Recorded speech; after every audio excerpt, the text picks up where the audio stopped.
Hello friends, my name is Apoor Bajpai and I have secured a rank of 101 in CGLE 2016. This was my second attempt and in my first attempt I got the rank of 1134 in non-interview category and I am currently serving as an accountant in Indian Audit and Accounts Department in Chhattisgarh. So guys आज हमें जो video बना रहे हैं इस पे हम इस बात को लेकर के चर्चा करेंगे ताकि जो मेंस की स्ट्रेटजी है उसको कैसे आप मेंस में अपने मार्क्स कैसे इम्प्रूव कर पाएँ उस विषय को लेकर के हम आज बातचीत करेंगे। तो जो मेरा फर्स्ट अटैम्प्ट था 2015 का, उसमें मेरे मार्क्स जो थे मेंस में वो आउट ऑफ 400 320 थे और इस साल मेरे जो मार्क्स हैं आउट ऑफ 400 341 मार्क्स हैं मेरे। सो आज हम उसी विषय पर बात करेंगे। अभी 2017 का मेन शुरू होने वाला है, आपके पास अप्रॉक्स 3 महीने का समय है। सो 3 महीने को कैसे मैक्सिमम यूटिलाइज़ कर सकें, आज इसी विषय पर हम लोग चर्चा करेंगे। तो जैसा कि आप लोग जानते हैं, अब सिर्फ हमारे पास 2 ही सब्जेक्ट्स बचे हुए हैं, मेंस की तरीके 4 नहीं हैं। तो मैथ्स और इंग्लिश, इन्हीं 2 सब्जेक्ट्स का हमें किसी तरीके से प्लान करना है और जितना भी हमारे पास 2.5-3 महीने का समय, उसको हम कितना ज़्यादा से ज़्यादा जुडिशियली यूज़ कर सकें तो ये हमें बहुत ज़्यादा फ़ायदा करेगा। सो देखते हैं कि हमें क्या करना चाहिए। मैं अपने अकॉर्डिंग आपको जो भी मैंने स्ट्रेटजी फॉलो की दोनों साल और उसी के अकॉर्डिंग मैं आपको बताना चाह रहा हूँ ताकि आपको भी हेल्प हो। तो पहले तो हम डेली अपना प्लान कर लें। आपके पास जितना भी समय आप कंट्रीब्यूट कर पाएँ, 6 घंटे 7 घंटे 8 घंटे, पर 6 से कम मत कीजिएगा क्योंकि 6 घंटे तो 6 घंटे मेंस तक के लिए ज़रूरी हो जाते हैं क्योंकि 3 महीने का ही समय है। तो पहले हम मैथ्स के लिए चर्चा करेंगे, फिर इंग्लिश के लिए, और एक मॉक प्रतिदिन। Per day you have to solve a single mock either of maths and second day you have to solve it of English. तो मैथ्स में क्या करना है हमें?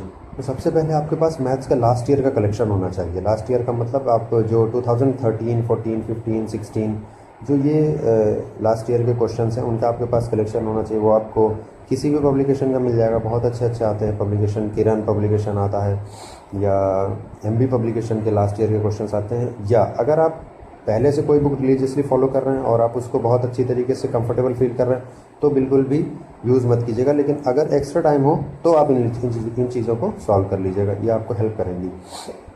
तो आप क्या कीजिए कि जो चैप्टर डेली हैं उनको पर डे एक चैप्टर ख़त्म करने की कोशिश कीजिए। अप्रॉक्स 100 क्वेश्चन आप पर डे, और 2.5 से 3 घंटे का समय अगर आप लेंगे तो आप पर डे 100 क्वेश्चन उस चैप्टर के सॉल्व कर लीजिए जो कि करंट का मतलब जो कि करंट ट्रेंड से जुड़े हुए हैं। और ये मैथ्स का हो गया, तो उसमें अरिथमेटिक हो गई, एडवांस हो गई, जो भी आप अपने अकॉर्डिंग। अरिथमेटिक के chapters as compare to advance थोड़ा छोटे होते हैं, जल्दी कवर हो जाते हैं। तो पहले आप अरिथमेटिक शुरू कर दीजिए, उसके बाद एडवांस में हो, जैसे ज्योमेट्री है तो आप 2 से 3 दिन ले सकते हैं। और 250 से 300 क्वेश्चन अगर आप प्रैक्टिस करेंगे तो आपको एक आइडिया बन जाएगा कि नहीं, हाँ इतना मुझे आता है, इतना मुझे और सीखना है, जो भी जैसा भी आप अपने अकॉर्डिंग करेंगे। तो मैथ्स के लिए एक छोटी सी स्ट्रैटेजी हो गई। इंग्लिश के लिए क्या करना है आपको? कुछ भी नया नहीं करना। आप प्रीलिम्स दे चुके हैं तो कुछ ऐसा नहीं है कि जो बहुत विशेष है, लेकिन हम कैसे ज़्यादा से ज़्यादा समय यूज़ कर पाएँ, बस इसी विषय पर हम लोगों को चर्चा करनी है। तो इंग्लिश के लिए क्या करना है हमें? इंग्लिश को आप 2 से 3-4 पार्ट्स में डिवाइड कर लीजिए। जैसे कि मैंने कैसे कर रखा था, ये लर्निंग पार्ट है। लर्निंग पार्ट में आएगा हमारा इडियम फ्रेजेस हैं, वोकैब्स हैं जिसमें सिनोनिम एंटोनिम हो जाएंगे आपकी, वन वर्ड सब्स्टिट्यूशन है और फ्रेजल वर्ब्स हैं जो कि आपको फिलअप्स में, क्लोज में काम आती हैं। ये लर्निंग पार्ट हो गया। उसके बाद रीडिंग पार्ट आता है। रीडिंग पार्ट क्या आता है? रीडिंग पार्ट आपका आएगा जैसे कॉम्प्रिहेंशन पैसेज हो गया, ये आपकी रीडिंग से अच्छा होगा। जितना आप रीडिंग आपने की होगी, जितना आप इंग्लिश से जुड़े हुए होंगे, रीडिंग करते होंगे, स्टोरी बुक्स, नॉवेल्स, न्यूज़पेपर, जो भी जिसको जिसमें इंटरेस्ट हो, तो जितना आप रीडिंग करते हैं उतना आपकी अंडरस्टैंडिंग अच्छी होती है। क्योंकि जो इंग्लिश है that is not a subject, it's a language. Language है तो भाषा की समझ होती है, भाषा को आप रट नहीं सकते हैं। तो भाषा की समझ होती है, भाषा पर पकड़ होती है। तो भाषा पर आपकी समझ तभी मजबूत होगी जब आप उससे जुड़े हुए रहेंगे, उसको फॉलो करेंगे, तभी आपकी जो भाषा की समझ है वो मजबूत होगी। और एक बार जैसे आपको उसमें अंडरस्टैंडिंग आ गई ना तो फिर आपको बहुत ईजी लगेगा। जब मैंने फर्स्ट अटैम्प्ट लिया था 2015 में, उस साल मेरे 145 मार्क्स थे और इस साल 2016 में मैंने 156 मार्क्स गेन किए हैं, जो कि ऐसा कुछ नहीं कि ये बहुत ज़्यादा हैं। और भी आप देखेंगे तो टॉपर्स के बहुत अच्छे अच्छे मार्क्स हैं। तो इंग्लिश में ऐसा कुछ नहीं है, जितना भी आप उस पर अंडरस्टैंडिंग अपनी मजबूत कर लेंगे, जैसा कि मैंने पहले कहा, उतने आपको गलतियां कम होने लगेंगी और गलतियां जैसे ही कम होंगी तो आप और अच्छे अच्छे मार्क्स गेन कर सकेंगे। तो ऐसे उसको डिवाइड कर लीजिए। उसके लिए बुक्स कौन सी यूज़ करनी है? तो मैंने 2 बुक्स बहुत अच्छे से फॉलो की थी, जिसमें से पहली बुक है और सबसे इम्पोर्टेंट बुक है जिसमें मैंने बहुत समय दिया था, वो है एमबी पब्लिकेशन लास्ट ईयर सैम्पर्स। अजय अजय कुमार सिंह शायद नाम है उनका जो राइटर है, और पब्लिकेशन एमबी पब्लिकेशन है। अप्रॉक्स उसमें 165 या 166 सेट्स हैं। उसको मैंने बहुत रिलीजियसली फॉलो किया था। और उसके साथ आप एसपी बख्शी की बुक फॉलो कर सकते हैं, पर एसपी बख्शी की बुक में आपको मैटर ज़्यादा नहीं मिलेगा।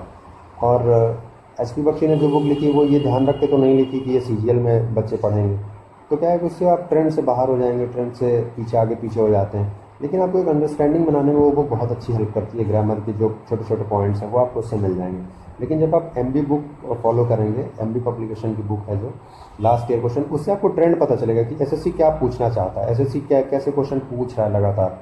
ठीक है, 2016 के जो भी क्वेश्चन पेपर हैं वो हो सकता है आपको ऑफलाइन ईजिली ना मिले, लेकिन वो ऑनलाइन आपको इजीली मिल जाएंगे। उसके लिए आप क्यू मैथ्स का एक पेज है, उसको फॉलो कर सकते हैं। क्यू मैथ्स के पेज पे आपको जो भी 2016 से जुड़े क्वेश्चंस हैं वो आपको मिल जाएंगे।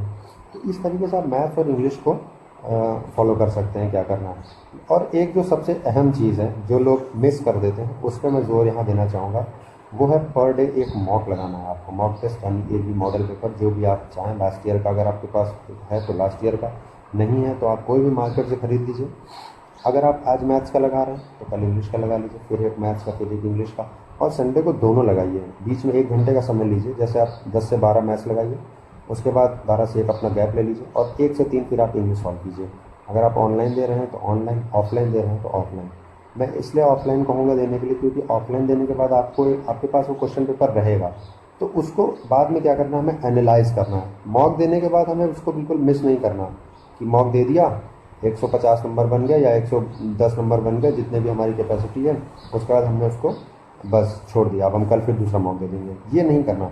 आप भले 50 की जगह 20 मॉक दीजिए, लेकिन उन 20 मॉक को देने के बाद उनको एनालाइज कीजिए कि अच्छा ये क्वेश्चन तो मैंने देखा था, ये मैंने अपने सुबह परसों नरसों इसको सॉल्व किया था, लेकिन उस एग्ज़ाम प्रेशर में मुझसे नहीं आ रहा था, तो वो क्यों नहीं आ रहा था, उसको हमें सॉल्व करना चाहिए।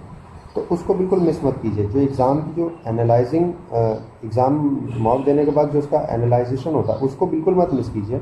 उसको देखिए कि आप क्या लूप होल्स हैं, कहाँ आप मिस कर रहे हैं मार्क्स, क्योंकि एक एक नंबर बढ़ाना बहुत बहुत इंपॉर्टेंट हो जाता है मेंस के टाइम पे, क्योंकि सिलेक्शन तो आप जानते हैं बड़ा क्रिटिकल हो गया है, कट ऑफ इतने हाई जाते हैं। और दूसरी चीज़ क्या है, जैसे इंग्लिश है, उसमें आप ये देखिए कि कहाँ हमारे मार्क्स गेन हो सकते हैं। जैसे क्या करना चाहिए क्या नहीं करना चाहिए, उस पर ध्यान देते हैं। जैसे आप जानते हैं 50 मार्क्स का अप्रॉक्स आता है active passive plus direct indirect, 50 number का आता ही आता है। और वो एक ऐसा टॉपिक है कि अगर आप उसको एक हफ्ते बहुत अच्छे से पढ़ लें और उसकी प्रैक्टिस कर लें तो आप 50 में 48, 47, 49 इतने मार्क्स तक ला सकते हैं। तो उसको मिस नहीं करना है हमें, क्योंकि वो एक ऐसा सम है 50 मार्क्स का जो हमको ईजिली मार्क्स देगा। हमारी थोड़ी सी मेहनत में वो हमको पूरे के पूरे मार्क्स दे सकता है। लोग 50 में 50 भी मार्क्स लाते हैं। अच्छा, और क्या नहीं करना, जैसे लोग वोकैब पढ़ते पढ़ते 2 बुक्स 3 बुक्स 4 बुक्स पढ़ते रहते हैं। अगर आपके पास टाइम है तो बहुत अच्छी बात है, नॉलेज आपको मिल रहा है, बहुत अच्छी बात है, आपको पढ़ना चाहिए। लेकिन जैसे वोकैब्स आपकी कितनी आएंगी एग्ज़ाम में, 10। अब अगर आप 10 वोकैब्स के लिए 10 नंबर के लिए आप 4 बुक्स पढ़ रहे हैं, 6 बुक्स पढ़ रहे हैं, तो वो आपको एक लॉस में ले जा रहा है। उस टाइम को आप दूसरी जगह कंज्यूम कर सकते हैं। तो इसी तरीके से हार्ड वर्क के साथ साथ स्मार्ट वर्क भी बहुत ज़रूरी है। तो ये दोस्तों इंग्लिश की बात हो गई। अब अगर हम ओवरऑल एक सम निकालें कि मैंने क्या कहा आपसे, तो ओवरऑल मैंने आपसे जो मेन बात कही वो यही है कि आप प्रैक्टिस पे जो है अपना विशेष ध्यान दीजिए। ऐसा आपको नहीं करना कि जैसे आपने पढ़ लिया किसी चीज़ को तो वो बस उतना हो गया, ऐसा नहीं है। आप एरर्स हैं, PQRS है, आप जितना उनको प्रैक्टिस करेंगे आप कीजिए वो गलत हो जाएंगे। गलत होंगे आप पीछे से सोल्यूशन देखिए, उसमें जो रूल लग रहा है उसको समझिए, उसको रटने की कोशिश मत कीजिए। अगर आप रटेंगे एग्ज़ाम में वैसा नहीं आएगा, थोड़ा सा भी आगे पीछे हो जाएगा, आप मिस कर जाएंगे। उसको समझ लीजिए क्या क्या कह रहा है, क्या प्लूरल है क्या सिंगुलर है, क्यों वर्ब इज़ की जगह आर लगी हुई है, क्यों आर की जगह यहाँ पर इज़ लगा हुआ है, क्यों ऐसा कन्फ्यूज़न हो रही, उसको समझने की कोशिश कीजिए। और एक बार अगर आप वो पॉइंट समझ जाएंगे तो आपको बिल्कुल भी प्रॉब्लम नहीं होगी, और एग्ज़ाम में वो एरर आप कॉन्फिडेंटली कीजिए करेंगे कि नहीं, हाँ बस यही सेकंड पार्ट ही गलत है, इसी को मुझे टिक करना है। तो एक पार्ट ही हो गई। और प्रैक्टिस का ही इंपॉर्टेंस सेम मैथ्स में, मैं इंग्लिश में भी बोल रहा हूँ और ये नहीं कि सिर्फ इंग्लिश में, ये मैथ्स में भी उतना ही इंपॉर्टेंस है। अगर आप मैथ्स में उसी चीज़ को कोई क्वेश्चन है, चलिए मान लेते हैं बड़ा सिंपल सा आपको आता है, ठीक है अच्छी बात है, आता है और आना भी चाहिए। लेकिन अगर आपने इन 3 महीनों में ये सोच के उसे छोड़ दिया कि ये तो हमें आता है, जो हमें नहीं आता हम उसको पढ़ेंगे केवल, तो क्या होगा कि हो सकेगा कि वो धीरे धीरे आपके आपके पॉइंट से वो मिस हो जाएगा। एक एग्जांपल के तौर पर मैं आपको बता दूं, जैसे मान लीजिए कि मैंने जो अभी मेंस दिया था वो नवंबर में दिया हुआ था, तो अभी अप्रॉक्स 8 महीने हो चुके हैं। तो 8 महीनों में क्या हुआ कि अभी अगर मुझसे कोई क्वेश्चन पूछता है तो मैं खुद इतना कंफ्यूज हो जाता हूँ, जबकि मैंने मेंस में 94 अटेम्प्ट किए थे। तो कितना भी आपकी तैयारी अच्छी हो, कितना भी आप प्रिपरेशन अच्छी कर रहे हो, लेकिन अगर आप उसको प्रैक्टिस से मिस करते हैं तो वो बिल्कुल एग्ज़ाम में आपका साथ छोड़ ही देगा क्वेश्चन, वो आपको नहीं ही आएगा। और क्योंकि उस समय उतना टाइम का प्रेशर होता है तो आपके ऊपर एक लोड भी पड़ जाएगा कि अरे ये नहीं आ रहा, ये तो मैंने पढ़ा था। तो इसलिए बिल्कुल प्रैक्टिस से जुड़े हुए रहिए। पर डे मैंने आपको बता दिया, पर डे 70-80 क्वेश्चन आप बिल्कुल लगाइए, कोई प्रॉब्लम नहीं है। 2 घंटे में आपके 70 से 80 क्वेश्चन हो जाएंगे, आप कितना भी आराम से लगाएंगे। ठीक है, ये प्रैक्टिस के लिए। स्पीड तो एग्ज़ाम में 2 घंटे में आपको 100 क्वेश्चन करने हैं, तो कुछ नहीं, वो जब मॉक देंगे तो उसकी प्रैक्टिस हो जाएगी। तो मुझे लग रहा है आपको इस वीडियो से हेल्प हुई होगी। अगर जो भी आपको लगता है और आपको किसी स्पेसिफिक पॉइंट पे जोर डालने के लिए बोलना है तो आप कमेंट बॉक्स में इसको कमेंट कर दीजिएगा, तो मैं कोशिश करूँगा कि वो डाउट भी क्लियर कर सकूँ। Thank you friends.